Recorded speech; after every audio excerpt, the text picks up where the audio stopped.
The stars stretched endlessly, glittering like diamonds against the velvet black of the void. The scientific exploration vessel Concordia drifted on the edge of the Milky Way's Perseus arm. Captain Iller, a member of the Etherian Sarofka, a race of bioluminescent cephalopods, watched the monitor with all 6 of his eyes. "Are we sure about these readings?" Ilar asked, his tentacles curling and uncurling nervously. His species prided themselves on logical analysis, but even the data scrolling across the screens was enough to unsettle him. Lieutenant Syrinx, an insectoid Zaltari with sharp mandibles and compound eyes, tapped a series of commands into her console. Captain, there is no mistake. The energy signatures originating from the Sol system are unprecedented. The humans have done something extraordinary." The name humans elicited an almost reflexive hiss from Ilar. The Etherians, like many in the Galactic Concord, had long regarded Deathworlders with suspicion. Sol 3, Earth, was classified as a Deathworld, a planet teeming with extreme climates, natural disasters, and hostile life forms. The very idea that any sentient species could arise, let alone thrive, in such conditions seemed absurd. "What precisely are we dealing with?" Ilar demanded. Syrinx enlarged the holographic display, showing a 3-dimensional representation of the Sol system. Pulses of blue light radiated from Earth, each wave stronger than the last. "Massive energy surges," Syrinx explained. "Not natural. The patterns suggest directed manipulation. It's not a planetary defense system, but something else. A technological breakthrough." Ilar leaned closer, his bioluminescent markings dimming in concentration. "Are you suggesting they've achieved something on par with singularity tech?" "More than that, Captain."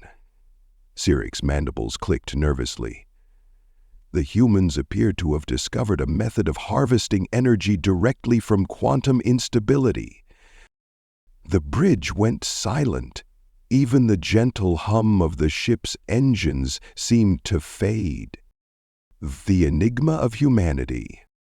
As the crew digested the information, the gravity of the situation grew clear. Humanity's history in the galaxy was brief yet tumultuous.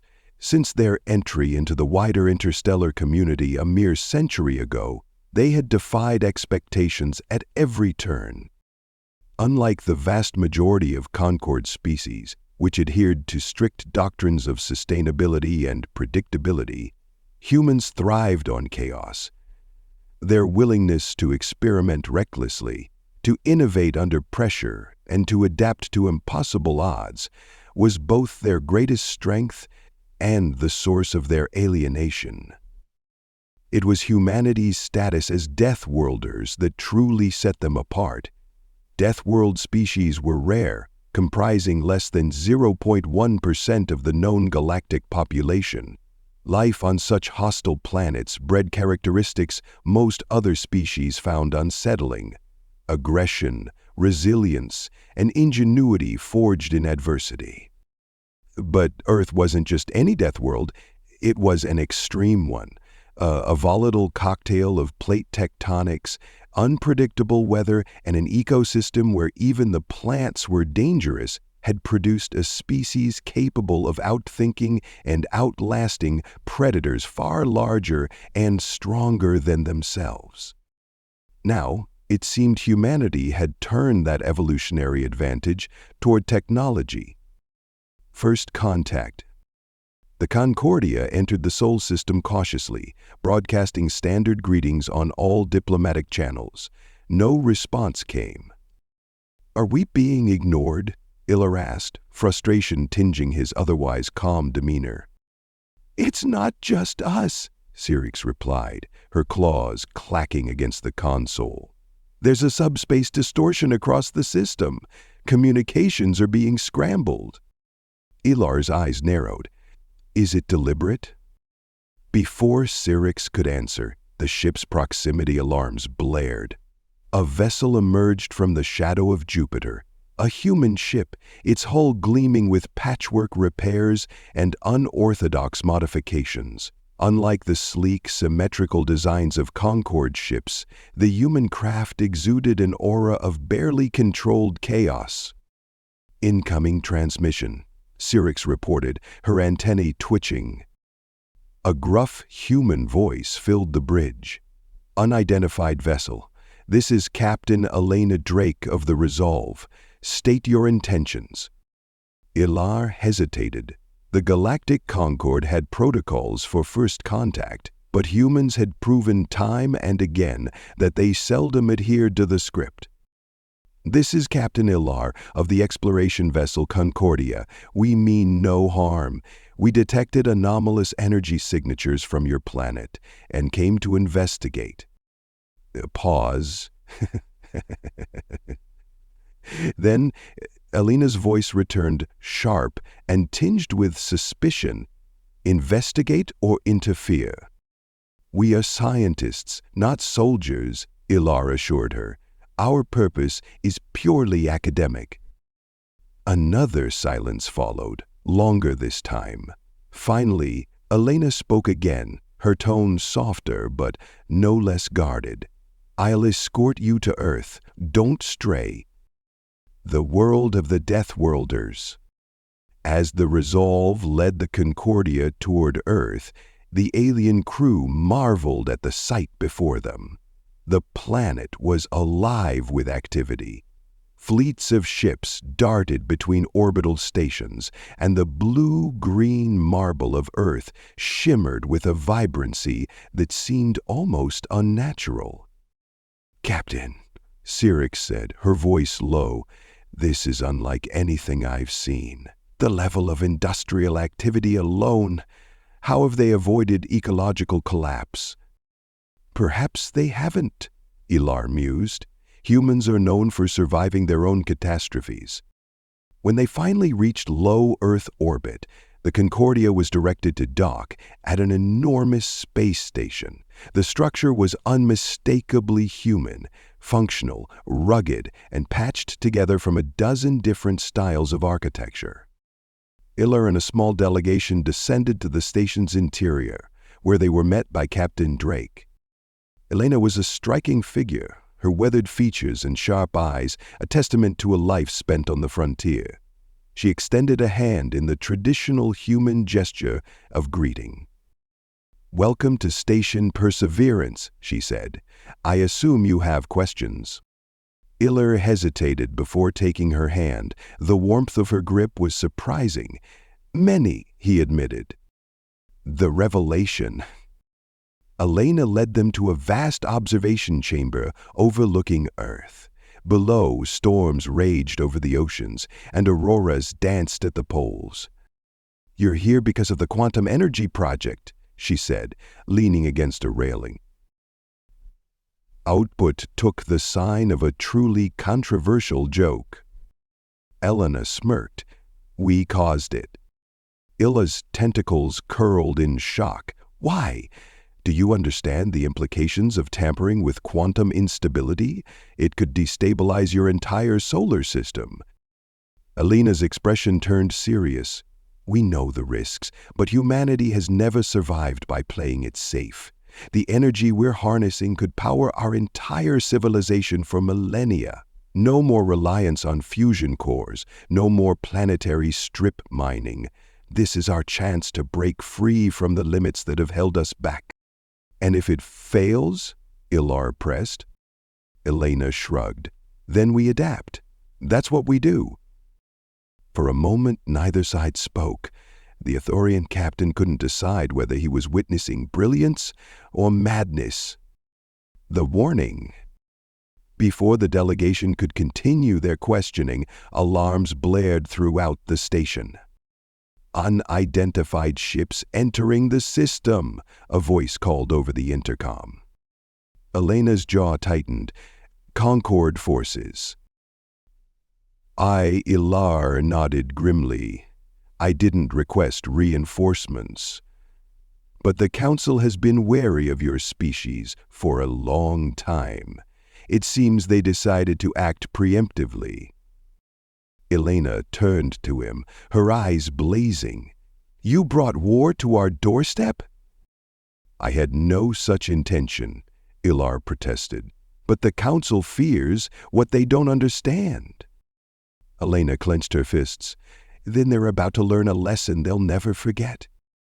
As the station prepared for battle, Ilar couldn't shake the feeling that he had stumbled into something far larger than he could comprehend. Humanity was a paradox, reckless yet brilliant, chaotic yet determined. And as the first shots of the battle rang out, he began to wonder if the Concorde had made a grave mistake. The Concordia drifted into Earth's orbit, a speck of alien metal among the humming activity of humanity's space infrastructure. Captain Ilar, his glowing bioluminescent markings pulsing in rhythmic patterns of unease, gazed out the viewport. The blue-green marble of Earth hung against the backdrop of space, as chaotic and alive as the creatures that called it home. The ship's scientific officer, Cyrix, stood at Ilar's side. Her insectoid antennae quivered as she processed the overwhelming sensory data streaming from Earth. "Captain?" she began, her sharp mandibles clicking with unease. "The energy signatures are intensifying. Whatever the humans are doing down there, it's accelerating." Ilar's tentacles twitched. "Humans never do anything subtly, do they?" "They've mastered recklessness to an art form," Cyrix replied. Her compound eyes scanned her console. "I've never seen readings like these before. The quantum energy fluctuations, they're creating something unprecedented." Ilar turned, his 6 eyes narrowing. "Unprecedented like a breakthrough? Or unprecedented like an extinction-level event?" "Could be either," Cyrix admitted. An uneasy welcome. The human escort ship, the Resolve, glided into position beside the Concordia. Its rough, patchwork exterior contrasted starkly with the sleek, polished surfaces of the alien vessel. The human captain, Elena Drake, appeared on the comm screen. "You're clear to dock at Station Perseverance," she said, her tone clipped but professional. "And just so we're clear, we'll be keeping an eye on you. Any sign of funny business and you're out." Ilar inclined his head, his bioluminescent markings flickering in acknowledgement. "We are here as observers, not aggressors. Your technology has intrigued the Conquered, but our purpose is purely scientific." Elena smirked. "Science? Huh, we'll see about that." As the Concordia latched onto the station, Ilar couldn't shake the growing tension. Humans had a way of throwing carefully laid plans into disarray. The heart of the station. Station Perseverance was a marvel of human engineering, albeit a chaotic one. Its corridors were a patchwork of styles and materials, suggesting constant modification and adaptation. Automated drones buzzed through the halls, while human engineers shouted orders and wielded tools with the same chaotic energy that seemed to define their species. Ilar and his delegation were led to an observation chamber. Captain Elena Drake walked beside them, her eyes scanning her alien visitors with a mix of curiosity and caution. The chamber offered a panoramic view of Earth, with the planet's vibrant colors starkly contrasting the cold metallic gray of the station. Below, massive storms churned over the oceans, while auroras shimmered across the poles. Elena gestured to the planet. "Beautiful, isn't it?" Ilar hesitated. "Your world is unique. The combination of extremes, geological, meteorological, and biological, is unlike anything we've encountered." "You mean it's a death world?" Elena said bluntly. The alien captain shifted uncomfortably. In our classifications, yes, but that only makes your species more remarkable. Few survive such environments, let alone thrive.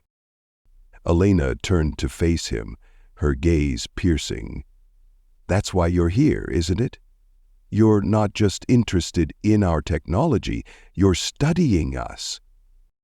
Ilar's bioluminescence dimmed slightly, a sign of discomfort. The galactic Concord has always been intrigued by your species' resilience, but it's your recent advancements in quantum energy manipulation that have brought us here. Elena folded her arms. Quantum energy, that's what you're worried about? Concerned, Ilar corrected. Such technology is unpredictable. You're not wrong, Elena admitted, a wry smile tugging at her lips. But humans have a habit of making the unpredictable work for us. The Quantum Project. Elena led the delegation to the heart of the station, a sprawling laboratory filled with equipment that hummed with barely contained energy. In the center of the room stood a massive containment field, its surface shimmering, as if reality itself were bending around it. Inside the field was a sphere of light, pulsating with a rhythm that seemed almost alive. This, Elena said, gesturing to the sphere, is Project Archimedes. Sirit stepped forward, her antennae quivering. What is it? Elena smirked. A controlled quantum energy reactor.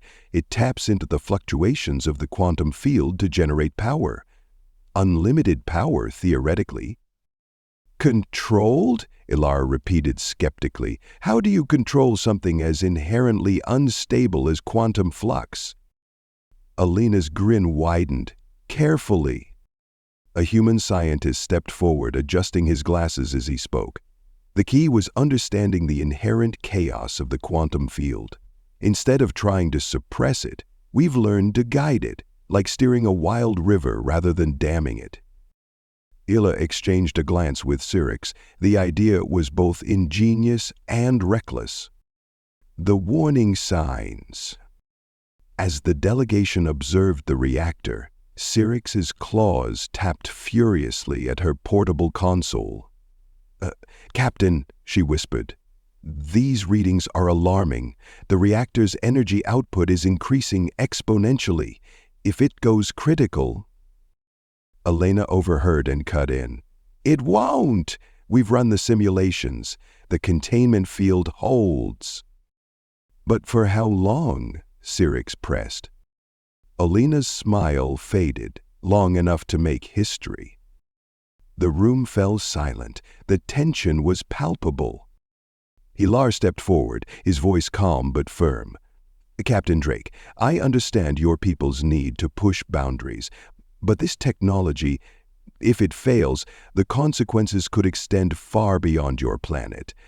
The Concord has protocols for this kind of experimentation. Elena raised an eyebrow. Protocols? You mean the same protocols that would have kept us in the Stone Age while the rest of the galaxy advanced? It's not about limiting progress, Ilar said, his bioluminescence flaring. It's about ensuring safety. Elena locked eyes with him. For humans, safety has always been a luxury. Progress? That's survival. A sudden shift.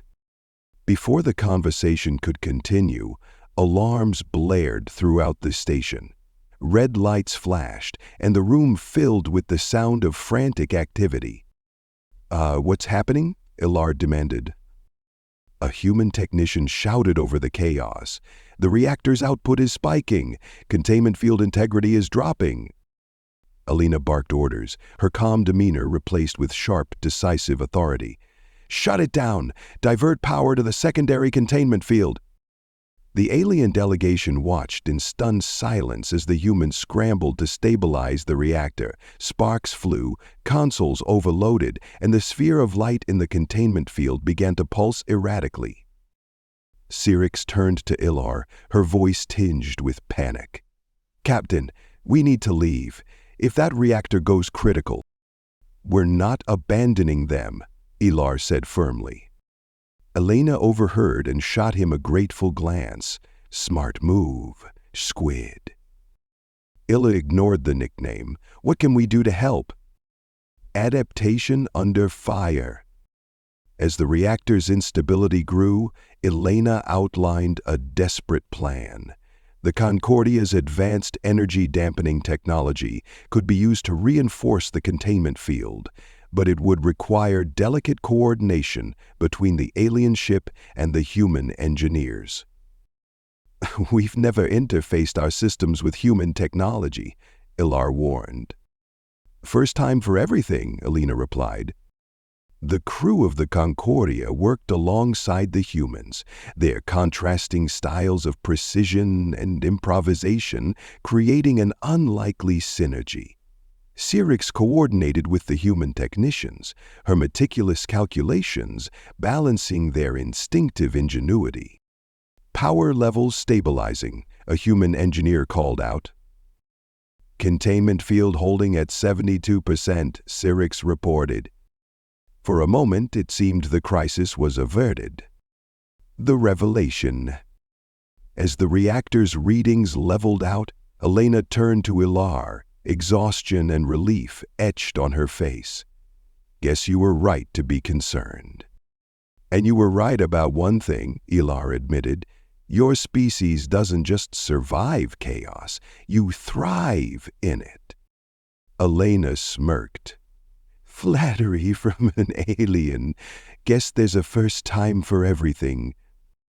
But as the delegation prepared to leave, Ilar couldn't shake the feeling that this was only the beginning. Humanity's reckless brilliance had brought them to the edge of catastrophe and the brink of something extraordinary. And as the stars shimmered beyond the station, Ilar wondered, was the galaxy ready for what humanity might become? The reactor core pulsed with the brilliance of a newborn star, encased in a shimmering containment field that bent reality around it. The alien delegation stood frozen in awe and trepidation, their many eyes and appendages reflecting the light of humanity's most ambitious creation. Captain Ilar of the Concordia watched as humans bustled around the chamber, their movements a paradox of chaos and precision. Every species in the galactic concord had heard tales of Earth's inhabitants, their defiance of logic, their audacious survival against all odds. Yet here, standing in the heart of station perseverance, Ilar saw firsthand the very essence of what it meant to be human. "Captain Drake," Ilar began, his voice tinged with both respect and caution, "I have seen many wonders across the galaxy, but this is unlike anything I've encountered." Elena Drake, the human commander, stood by the railing overlooking the reactor. Her weathered face was illuminated by its light, her sharp eyes filled with pride and weariness. "You're looking at the future," she said, her tone a mix of defiance and conviction. "The future of what?" Ilar asked. "Your species or your destruction?" "The quantum tapestry." As the human scientists worked, Syrinx, the Concordia's chief science officer, scrutinized the energy readings streaming onto her console. Her antennae quivered with unease as she analyzed the chaotic patterns. "Captain," she said, her mandibles clicking nervously, "the energy signatures are not just fluctuating, they're evolving." "Ah, evolving?" Ilara's bioluminescent markings dimmed in concern. "I am a fixed star." Syrinx turned her compound eyes toward him. "The reactor is interacting with the fabric of quantum reality itself. It's creating anomalies." Elena overheard and stepped forward, her brow furrowing. "Anomalies?" Syrinx nodded. "Localized distortions in space-time. If this continues, the effects could cascade. Your reactor might not just power your planet, it could destabilize the entire system. The room fell silent, the hum of the reactor suddenly ominous. Elena's jaw tightened. "We've accounted for the risks." "Have you?"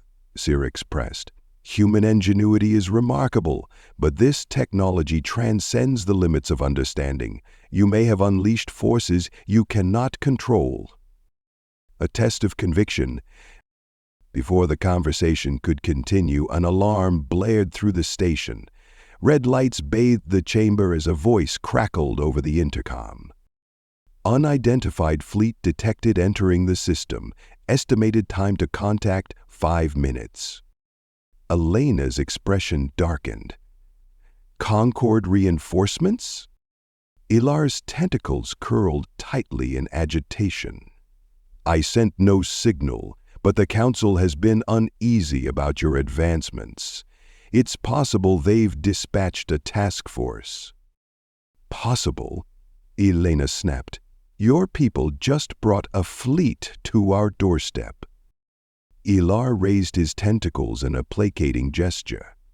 "We are not a military vessel. The Concord's decision to act was not ours." Elena turned to her crew. "Prepare for a system-wide alert. Activate defensive protocols. I want every ship in range ready to move."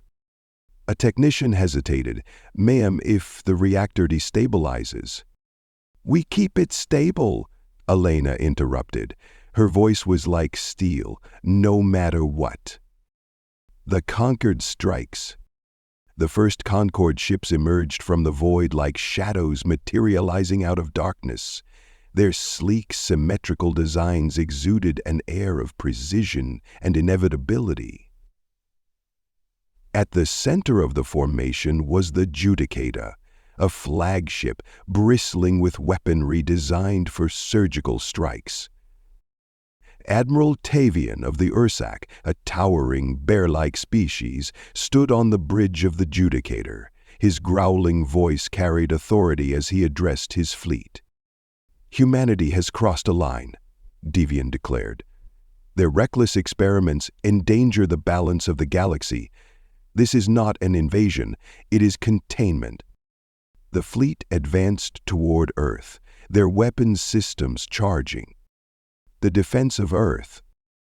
Station Perseverance sprang into action. Human ships, each a patchwork of ingenuity and desperation, rallied to defend their homeworld. The Resolve, Elena's personal vessel, was at the forefront.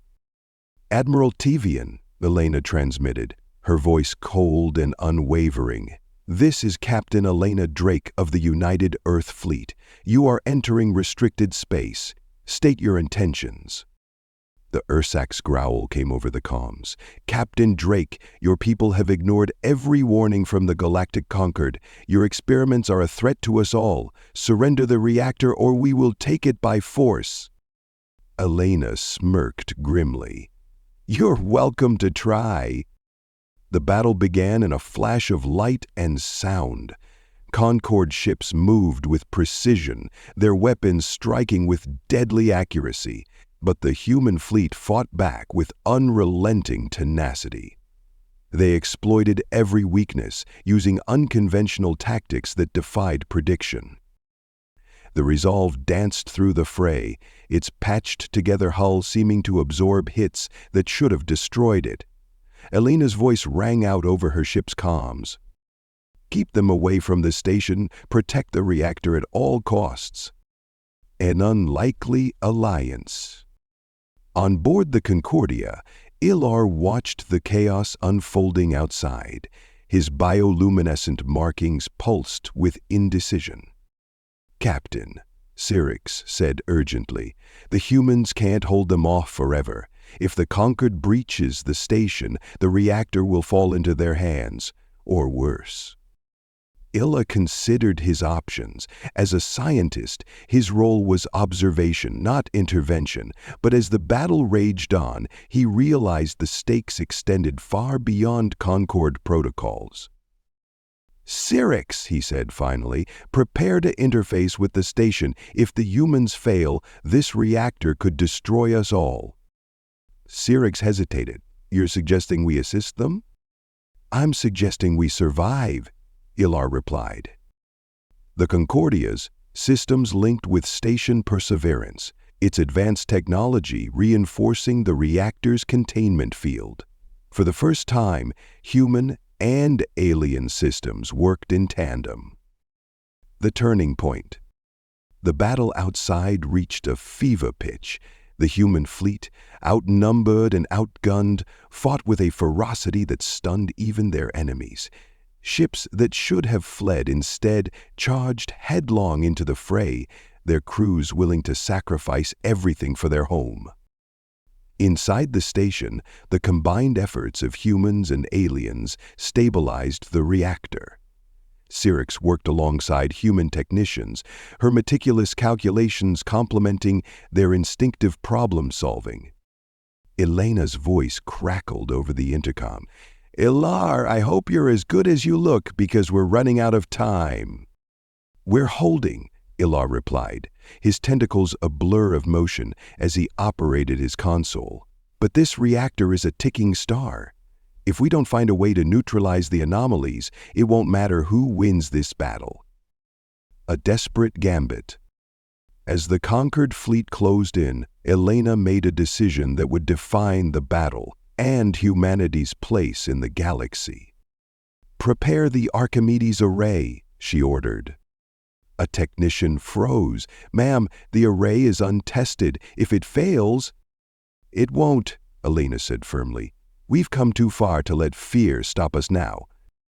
The Archimedes array was humanity's ultimate gamble, a mechanism designed to redirect the reactor's energy into a massive defensive surge. If it worked, it could disable the conquered fleet. If it failed— "Do it," Elena commanded. The station shook as the array activated. Energy surged through the reactor, channeled into the array, and unleashed in a blinding wave. The aftermath. When the light faded, silence filled the void. The Concorde fleet was adrift, its systems disabled by the EMP-like burst. Earth's ships, battered but unbroken, regrouped around the station. Elena stood in the observation chamber, her gaze fixed on the disabled fleet. "Looks like we bought ourselves some time," she said. Ilar approached, his bioluminescent markings glowing faintly. "You've proven your point, Captain Drake. Humanity is extraordinary, but this isn't over." Elena nodded. "It never is." As the humans celebrated their hard-won victory, Ilar pondered the future. Humanity's resilience was both their greatest strength and their greatest danger. And as the galaxy watched, one question remained. Could the conquered learn to coexist with the Deathworlders, or would they declare war on a force they couldn't hope to understand?